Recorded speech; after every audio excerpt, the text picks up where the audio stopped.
Sigamos siendo locos, madres y abuelitas de Plaza de Mayo, gentes de pluma y de palabra, exiliados de dentro y de fuera. Sigamos siendo locos argentinos. Sigamos lanzando las palomas de la verdadera patria a los cielos de nuestra tierra y de todo el mundo.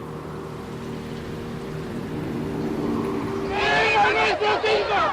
¡Queremos nuestros hijos! ¡Queremos nuestros hijos! ¡Queremos nuestros hijos! En tiempos en que las manifestaciones estaban absolutamente prohibidas y habían sido desterradas de la escena política argentina, un pequeño grupo de madres desaparecidos dio un paso inesperado para el poder dictatorial. Se instaló en la Plaza de Mayo a denunciar el terrorismo de Estado.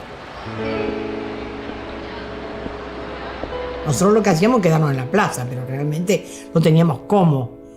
Por eso empezamos a inventar cosas. Esto que de nosotros tratar de que cuando le pedían el documento a una persona, a una madre, cuando terminaba la marcha o lo que podíamos hacer pocos minutos, el policía venía y le pedía el documento a la madre más tímida, la que venía el primer día.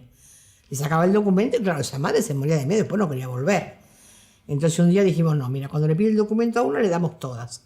Y en aquella época tenían un digicón en los autos, ¿no? La gente no sabe qué es digicón ahora con todo lo fantástico que hay ahora, pero bueno, era un aparatejo y tenían que meter documento por documento. Entonces, en vez de 3 minutos de quedarnos en la parada, nos quedamos media hora, porque el tipo tardaba un montón en pasar cada documento. Pero ya no era de una. Ya eso nos hacía cada vez más unidas, porque ya no era de una, era de varias. Entonces, un día que le dimos como 300 documentos, el tipo se hartó, dijo, basta, ¿qué vamos a hacer con estas minas? No podemos. Entonces nos empezaron a llevar presos. Y sí, otra vez de a una.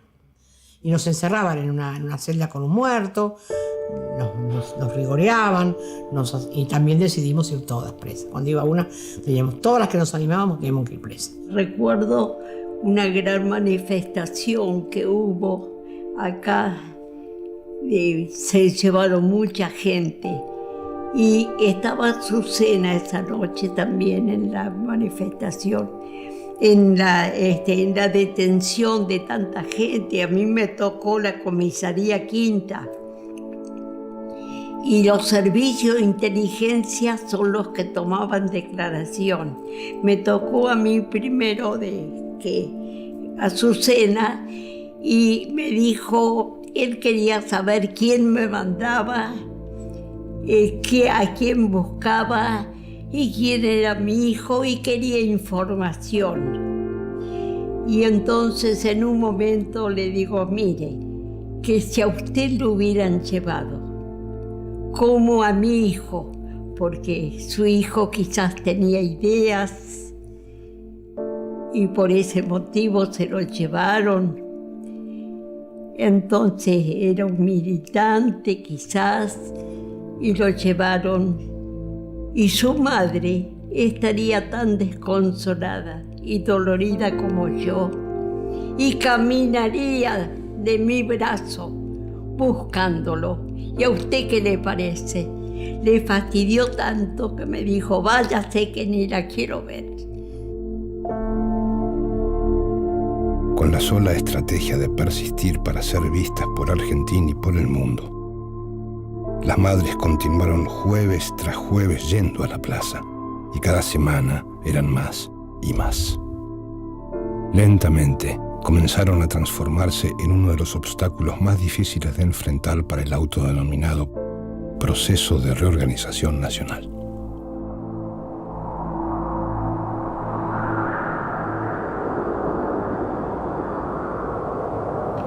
Era como todos los años en Luján, el Día de los Derechos Humanos, pero el Día del Estudiante. Se había dicho, en Luján está la famosa misa con los obispos, y este día va a ir mucha gente a pie, con buses, en vehículos. ¿Por qué no vamos las madres y nos presentamos en alguna forma? Porque van a estar todos los sacerdotes, obispos, dictando presentes en esa misa. Entonces una madre dijo, ¿Cómo nos reconocemos? Como nos llamábamos por el nombre nada más, o el sobrenombre, no nos conocíamos, ni sabíamos dónde vivían. Nadie podía caminar, o algunas no podían caminar, desde San Cayetano a Luján. Entonces, mira, yo voy a entrar en Rodríguez, yo voy a entrar en Moreno. Cada uno tomaba el tren y se bajaba en un lugar o caminaba. Pero ¿cómo nos encontrábamos? Ya habíamos empezado a trabajar en grupo, ya éramos un grupo. Y para que nos vieran, si no, sos invisible. Y entonces dice, bueno, podemos llevar un moño, un bastón con un moño. No, porque rojo no se ve, azul no se ve. Una dijo, bueno, un pañuelo blanco. Y una dijo, no, un pañuelo no, un pañal. ¿Tienen un pañal guardado de los hijos, que antes no eran descartables? Y todas teníamos uno, así que el primer pañuelo fue un pañal. Como cada año, el 9 de octubre de 1977, se realizó la peregrinación a Luján. Aquel evento organizado por la Iglesia Católica se había transformado en una de las pocas circunstancias en que, aún bajo la dictadura, se concentraban miles de personas. Usar un pañal a modo de pañuelo en la cabeza era la manera de reconocerse entre las madres en medio de la multitud. Y este sería el reconocido símbolo de enorme poder significante que las distinguiría para siempre. Y después de un tiempo se empezó a decir, la gente que iba por esos lugares cerca de Luján decía, esas mujeres del pañuelo blanco que gritaban por sus hijos. Porque claro, en toda la marcha de Luján se hablaba, se rezaba todo el tiempo, nada más que yo, por el Papa, por los curas, por los obispos, lo menos. Entonces nosotros empezamos a gritar, a rezar fuerte y a pedir por los desaparecidos. Y ahí no nos acompañaba nadie, pero nos tenían que escuchar.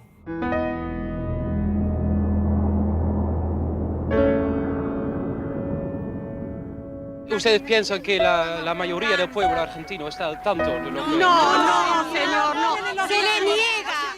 La presencia de las madres ya era un hecho evidente, no solo para el poder, sino para muchos sectores de la sociedad argentina y en especial para uno de los sectores que más preocupaba a la dictadura, los corresponsales extranjeros.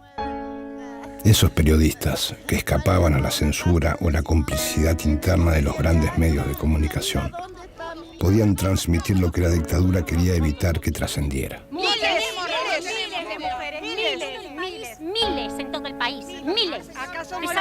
Uno de esos periodistas era el francés Jean-Pierre Bousquet, quien llegó a la Argentina en 1975 como corresponsal de la agencia France Press.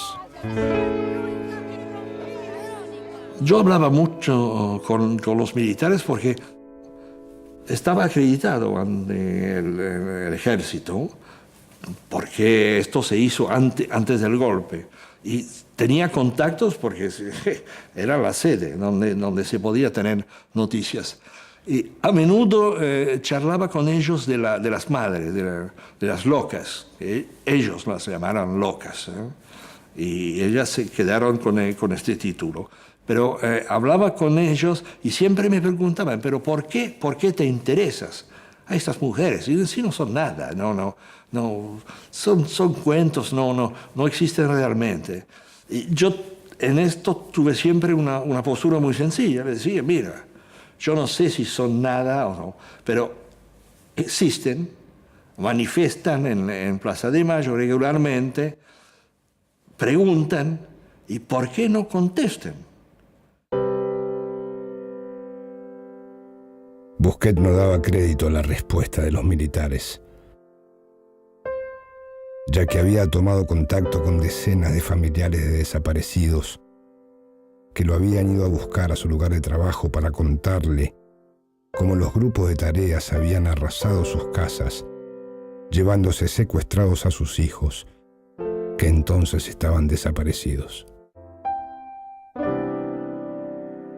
Un coronel me dijo, pero estas mujeres son locas de mierda, para decirte cómo fue la cosa, con toda la bestialidad.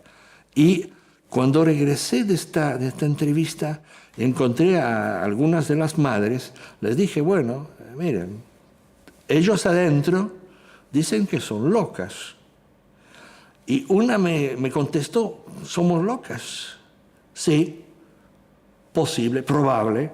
locas de rabia, locas de angustia por lo que está pasando con nuestros familiares.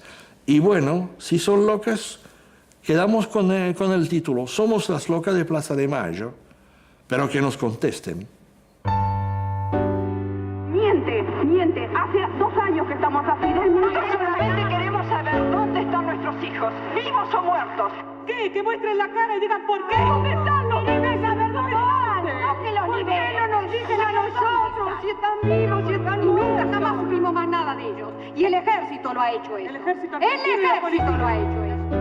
En realidad nosotros, ni bien empezó a salir en los medios, que las locas de Plaza de Mayo estaban otra vez en la plaza, empezamos a decir que sí, estábamos locas de amor, de pasión por buscarlos, de querer a nuestros hijos, y que no nos importaba que nos llamaran locas. Éramos locas de dolor, locas por la pérdida de nuestros hijos. Tenían razón. Y más de una vez nosotros decíamos, somos las locas.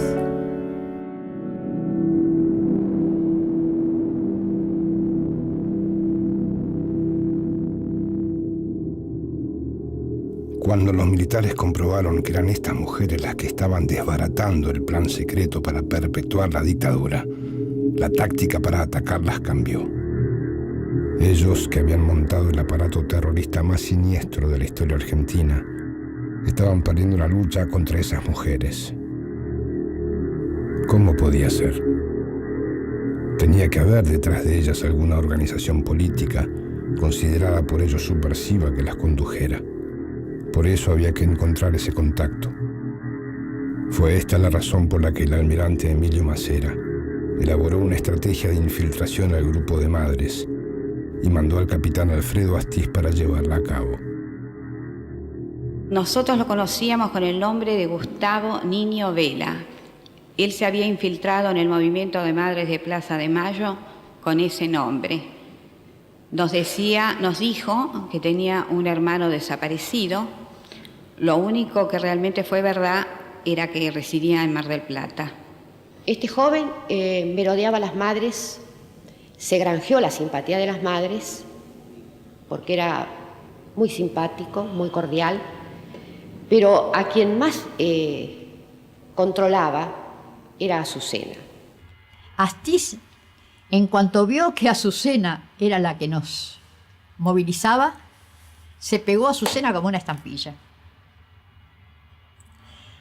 Y la gente creía que era hijo de Azucena porque se parecía mucho. Por eso no nos cabe ninguna duda que fue el gestor de los hechos que ocurrieron, porque había identificado en Azucena una mujer de mucha fuerza. Ella era la que nos daba a nosotros ánimo, la que sabía equilibrar todos nuestros desequilibrios de esos momentos, y evidentemente con mucha astucia él la había catalogado. Lo mismo que a las otras 2 madres, eran muy decididas, eran mujeres fuertes, que nos ayudaron mucho. De Azucena, de Mari y de Esther, que eran las 3 madres que más sabían. Azucena porque tenía una práctica política, de sindicato, de familia peronista, de ser de Vita. Esther Balestrino de Cariaga porque venía de la lucha revolucionaria de Paraguay, tanto que nosotros no sabíamos, ella nos dijo que se llamaba Teresa. Nosotros no sabíamos cómo se llamaba, ya venía con un nombre falso. Y Mari Ponce, que trabajaba con la Iglesia del Tercer Mundo de la Iglesia de Santa Cruz.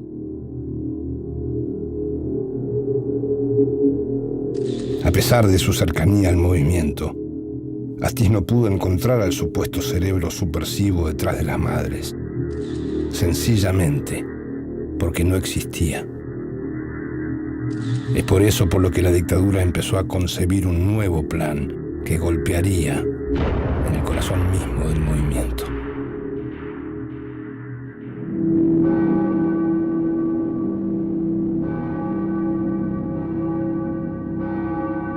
El 8 de diciembre estábamos en la casa de Emilio Miñones juntando las firmas y la plata para hacerla solicitada, llevarla al día siguiente al diario La Nación. Nosotras estábamos reunidas en la casa de Emilio y Chela. Iba a salir la primera solicitada con los nombres en La Nación. y nos llaman y nos dicen que en Santa Cruz ya estaba la gente que había juntado un dinero, que fuéramos a buscarlo. Entonces se levantan 3 madres, Quita Chidísimo, María del Rosario Cerruti y Ketty Newhouse, y se van. Alrededor de las 6:30 llegué al jardín de la iglesia y hablé con la señora María Ponce de Bianco y la hermana Alice Tomón en la puerta del jardín de la iglesia, que está por la calle Estados Unidos. Allí permanecí alrededor de media hora, 1 hora, hablando con ellas. Y Esther salió delante mío con una señora y a los 5 metros de caminar veo que la agarran de un brazo, la tiran para un costado y yo salgo voy caminando con Beatriz de Neuhaus y nos tiran contra la pared y nos dicen sigan, es un operativo por drogas. Vi a la señora Cerruti que levantaba los brazos, la habían puesto contra la pared y me dijo, me llamó por mi nombre, me dijo, Ketty, nos llevan. Por una fracción de segundo yo pensé que nos acercaban a nuestro domicilio, pero pude ver al girar mi vista hacia la izquierda que había un hombre armado con una pistola ametralladora, muy corpulento. A mí me dio la sensación de que habían sido golpeadas posiblemente en el estómago, porque no gritaban, solamente sentía a la señora de Cariaga que decía ¿por qué? ¿Por qué? Dijo 2 veces, muy despacito. Y quedamos las 3 madres, nos agarramos del brazo y seguimos caminando hasta la esquina donde está la entrada de la iglesia. Salía toda la gente porque era una misa importante. Llegamos, tomamos un taxi en Independencia. Ellas se bajaron en 11 porque se iban para Ramos Mejía. Yo seguía a la casa de Emilio Miñón a decirles lo que había pasado. Como a las 2 horas, yo no sé cuánto. Vuelven, pero estaban desfiguradas, demudadas, un susto, una cara, no podían hablar. Rosario decía, se las llevaron. El golpe que se preparó para el 8 de diciembre de 1977 tenía como objetivo principal hacer desaparecer a Azucena Villaflor, Mari Ponce y Esther Balestrino de Cariaga y, como objetivo secundario, impedir la publicación de la solicitada prevista para el 10 de diciembre que exigía a la Junta Militar una respuesta sobre el paradero de los desaparecidos. Seguimos el trabajo de nombre por nombre, si estaba bien, si no estaba 2 veces. Seguimos haciéndolo. Y de pronto Azucena estaba enfrente de la mesa mío. Creo que estaba parada. Y dice, si a mí me pasa algo, ustedes siguen. ¿Me han entendido? Ustedes siguen. Nos despedimos con Azucena en Florida, en Diagonal, y ella me regala la poesía de Hagamos un trato de Benedetti. Y como ella había estado buscando para poner el documento, que a cada rato teníamos que llevar a la comisaría acá y allá, yo le compro uno de esos y nos cambiamos y decimos mañana nos vemos. Y porque ya habíamos estado discutiendo, porque yo decía, bueno, vamos a buscar a las madres, porque ya se habían llevado 2 madres el día antes de Santa Cruz. Y Azucena dice, no, ya lo están buscando otros, nosotros tenemos que hacer la solicitada sí o sí, porque ellas se las llevan por esta solicitada, dice. Nosotros cómo nos vamos a quedar en la casa. Digo, no, pero ir a buscarla, ¿hacia dónde la vas a ir a buscar? Me dice, ¿puedes dejar que ya la están buscando los abogados? Nosotros terminemos con la solicitada. Y cada vez que íbamos, primero tuvimos que cambiar la plata, después llevamos los nombres, tuvimos que volver para atrás. Y los tipos decían, si no está acá a las 8 de la noche, no sale. Y el compromiso era con un montón de gente que iba a salir, que estaba en espacio. Así que bueno, nos despedimos y a la mañana cuando Azucena va a comprar el diario para ver la solicitada, se la llevan a ella de la esquina de la casa. El día 8 a mi mamá la llaman por teléfono, habla con alguien y se pone mal. Pero yo no le di mucha bolilla. El día 9, viernes 9, fue un día raro en mi casa, fundamentalmente con mi mamá, ¿no? Se fue, se volvió a ir. La vi rara, estaba rara, tenía los ojos vidriosos, llorosos, estaba más tensa que de costumbre. Entonces le pregunté, mamá, ¿qué te pasa? Y me dijo, nada. Y le digo, mamá, no me digas nada, algo te está pasando, estás rara. Entonces mi mamá me dijo, lo que pasa es que se llevaron a 2 madres y a una monja de la iglesia de Santa Cruz. Y no sé cómo decírselo a tu papá. Era muy temprano, ese sábado había salido la primer solicitada en el Diario de la Nación con nombre, apellido de los que estaban siendo secuestrados, que estaban siendo buscados por sus familiares. Y mi mamá había ido a comprar otra vez el diario porque justo en la solicitada que había comprado había una mancha de tinta y había ido a comprar otro diario para ver si se leía mejor.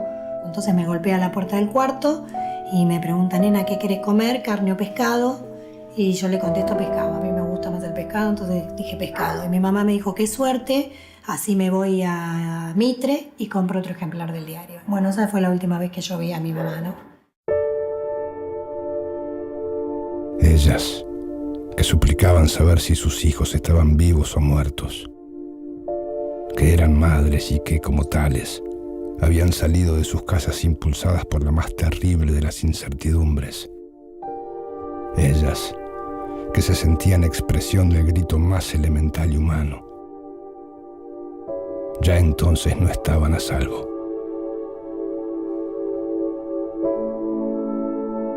Y ahí fue un desbande. Fue un desbande porque nadie quería volver a la plaza. Al jueves siguiente nadie quería volver a la plaza. Y hubo que como volver a empezar, ¿viste? Casa por casa, madre por madre. Si ahora tenemos los hijos y las madres desaparecidos. Y pensamos enseguida, ahora vienen por nosotras. Nos preparamos. Teníamos que ganarle la batalla a ellos, ¿no? A los milicos. Y no subir a la plaza era como haber perdido. Y pensar que las compañeras habían dado la vida por esa solicitada era complicado. El jueves siguiente vamos a la plaza. Entramos 30 madres. Había muchas alrededor, familiares también que habían ido para ver qué pasaba.